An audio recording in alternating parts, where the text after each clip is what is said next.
كل شيء بدأ في الدقيقة 67 من مباراة شبيبة القبائل اتحاد عنابة يوم الخميس 17 ماي من سنة 2000.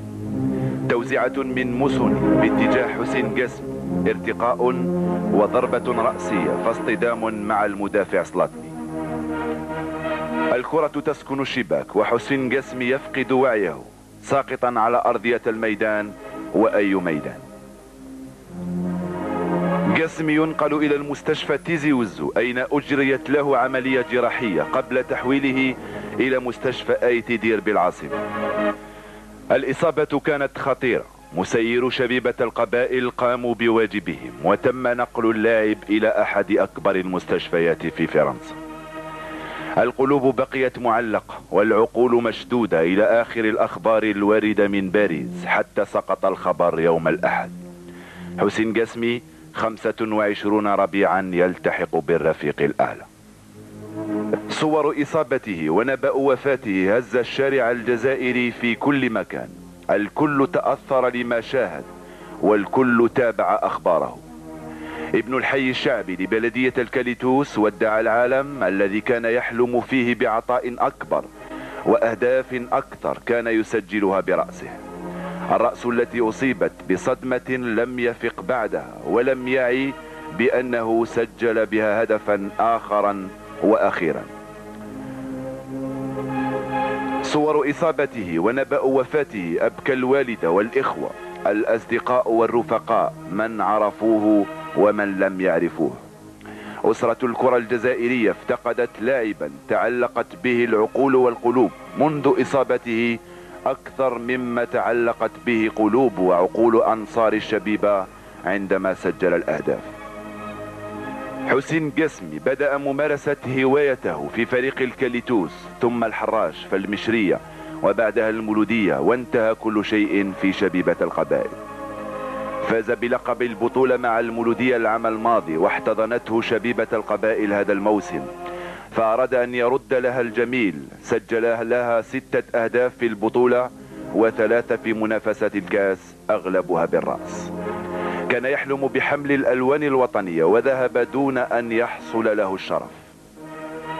في آخر تصريح له لوسائل الإعلام قال حسين بأنه لن يفكر في مغادرة الشبيبة التي احتضنته بصدر رحب، ولكنه غادرها بدون إرادته، غادرها مسجلا هدفا لن ينسى أبدا.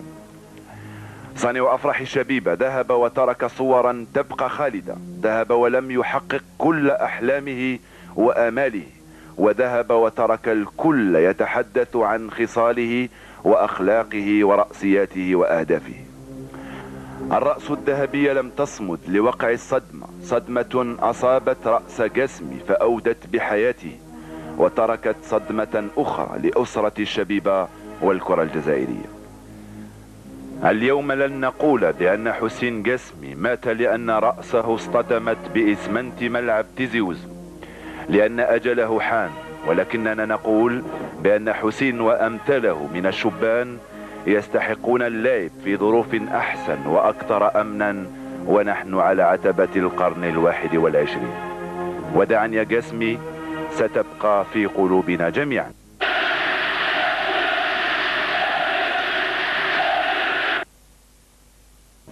يا حسرة عليك يا الدنيا، فيك حكاية وحكايات، ساميني وقعدي حدايا واحكيهم لي بدابا.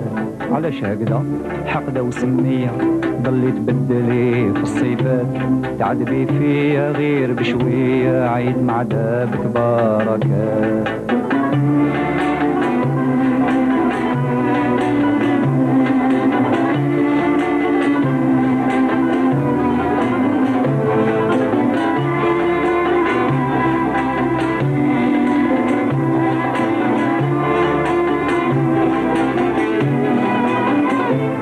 تلعبي بيا ولا معايا، جاوبيني على شهاد سكات. قالوا لي عليك مسرحية، أنا المسرح سكنني في الدار. التذكيرة خلصتها غالية، ديت معايا شي وردات. دخلت للقاعة سفقوا عليك، طلع السيطار والضوء فات. لقيت روحي في تمثيلية والديكور خوف ودمومات طمعتيني ودرتي عليا عني جدي بالصحنات يا حسرة عليك يا دنيا فيك حكاية وحكاية ساميني وقعدي حدايا وحكيهم اللي في دابا علاش هكذا حقده وسمية ضلي تبدلي بالسيف تعذبي فيا غير بشوية عيد مع الكبار